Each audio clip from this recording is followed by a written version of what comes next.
That be well spoken, pet. But save your breath, lass. You'll be needing it for when you scream, I do. Where are we? Don't you be remembering this place, Threepwood? 'Twas not long ago that I trapped ye here to suffer tortures most foul. Wait, I can remember. I've seen this place before. It's some terrible nightmare. 'Twas no mere nightmare, Guybrush. Search your feelings. You know it to be true. Oh no, it can't be. But it is. This is the Carnival of the Damned. Aye, the Carnival of the Damned. You fiend, why have you brought us here? There be two reasons, you pathetic privateer. I be intending to torture and kill ye. And I'll be giving Elaine a treasure. You're wasting your time, LeChuck. Elaine's love can't be bought. Ah, but this be a very special treasure. This be the fabled treasure of Big Whoop. Big Whoop? Aye, the very pirate treasure you were searching for before I caught up with ye.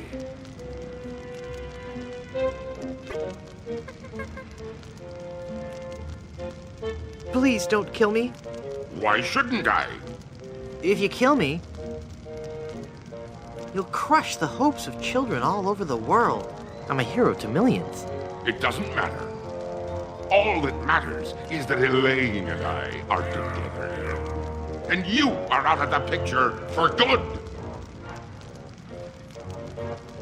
Elaine will never marry you. She loves me.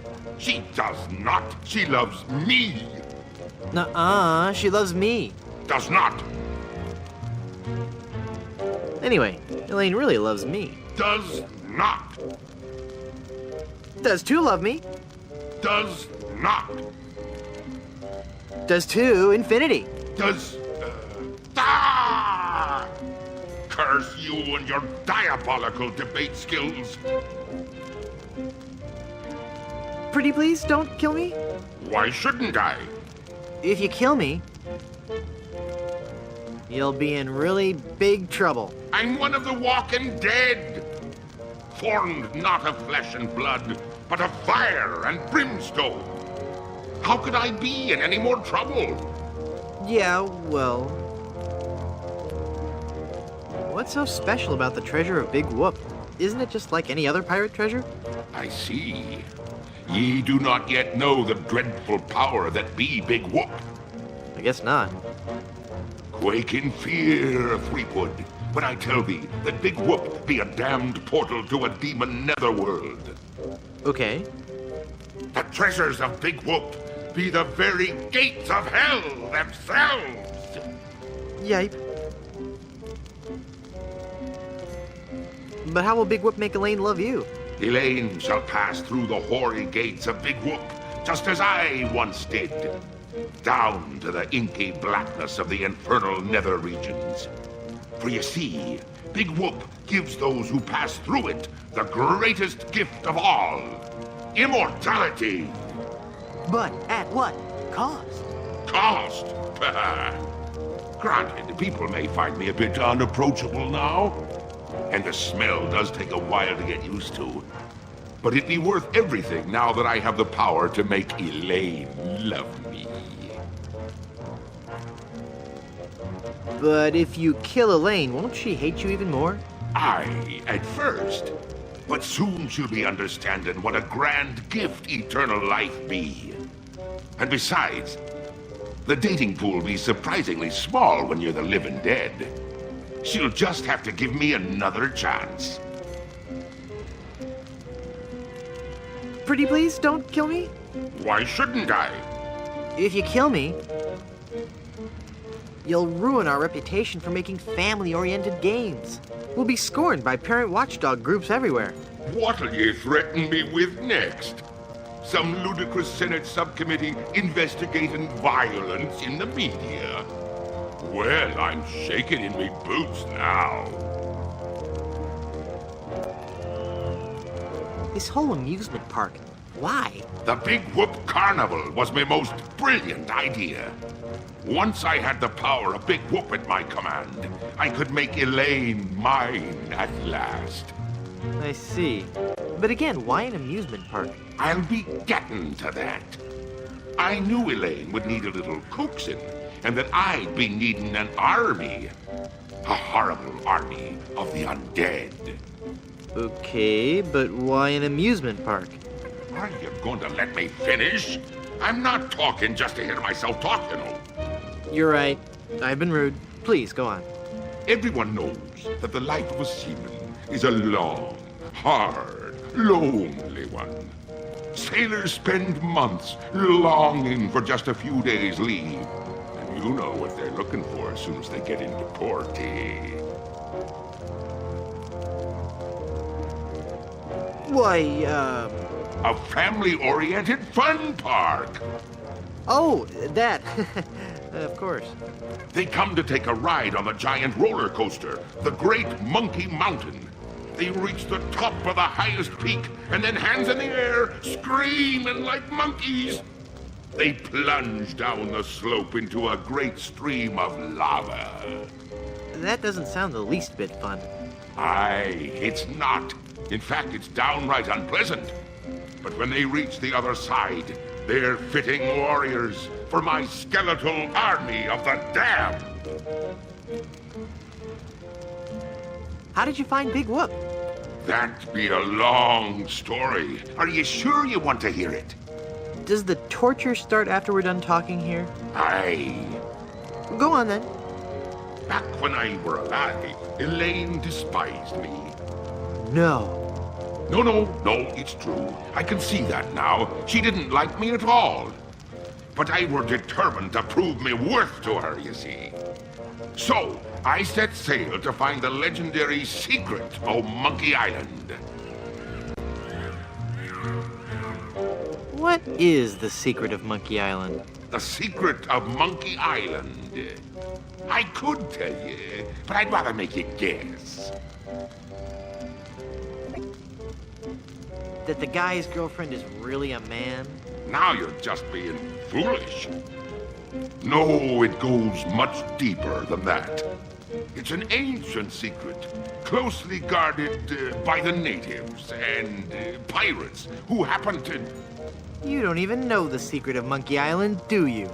No, not really. All right then. Let's get on with your story. A few days after setting sail, my ship was caught in a terrible typhoon and was torn apart. I would have drowned, but some friendly sharks found me and set me ashore on Blood Island.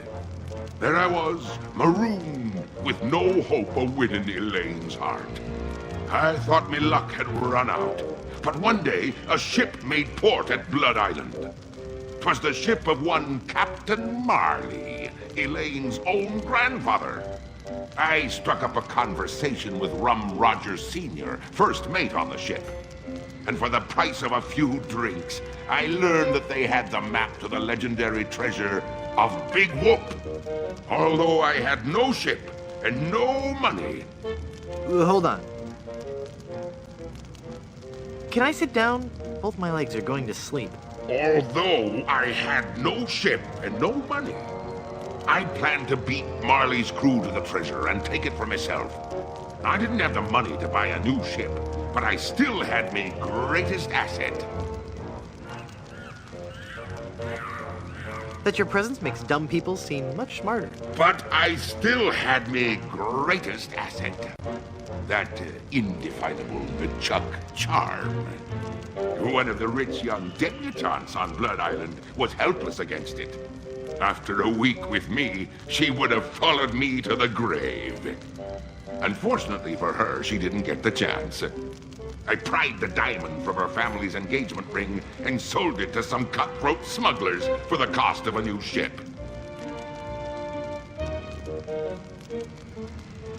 You big old bedwetting duty head. I've been called worse. With me new ship, I easily overtook Marley's crew and beat them to Big Whoop, which just so happened to be here on Monkey Island. What happened to Captain Marley and his crew? Their ship arrived at Monkey Island a half hour after mine. But they were too late to stop me from claiming me prize. And they watched me pass through the portal of Big Whoop. Craven cowards that they were, the power of what they saw overwhelmed them. They fled the island in terror. Marley tore his treasure map into 4 pieces and gathered his crew around him. There was Rum Roger Sr., the first mate, Rapscallion, the cook, and young Lindy, the cabin boy. Marley gave each a piece of the map, keeping one for himself. They promised to guard those map pieces with their lives. I saw to it that they kept their promise. They were the only people alive to know about Big Whoop. What happened to Rum Rogers Sr.? He was taking a bath in his cabin near Fat Island, drinking rum and eating toast, as he always did while bathing, when the toaster mysteriously fell into the tub with him. Shocking. His son inherited the map piece, but was too much of a drunkard to understand its importance.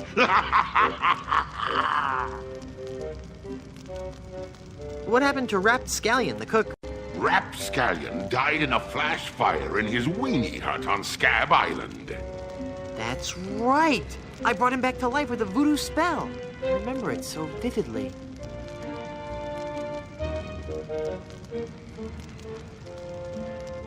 Guybrush? Guybrush? Oh, I'm sorry, I was miles away. What were you saying? I knew about Rap's absent-minded tendency to leave his gas burners on. So I arranged for a fully lit cake to be delivered to him on his 35th birthday. You can hear the explosion as far as Booty Island. That's horrible. Steamin' weenie indeed. What became of young Lindy, the cabin boy? Fearing for his life, he came to me and begged for mercy. In return for not revealing the location of Big Whoop, I let him live. As a sign of me gratitude, I gave him a fortune, which he used to build a successful advertising firm. Once he had grown accustomed to his wealthy lifestyle, I returned to collect me debt. I delivered to him an account so demonically ill-conceived that it was doomed to fail. Gangrene and honey. Within a month, he was penniless and insane, a broken man. He sold everything he owned and got so desperate, he fell in with a traveling circus. He was killed when he was shot from a cannon without a helmet. No one could be that desperate. What fate befell Captain Marley? I ambushed him while he was racing in the America's Cup. I boarded his ship and decided to let him determine his own fate. He could grant me his blessing to have his granddaughter's hand in marriage, or he could suffer a death more horrible than any of his crewmates. Well, what'd he say? Actually, he said quite a few things. Oh, the pain. Stop it, you're killing me.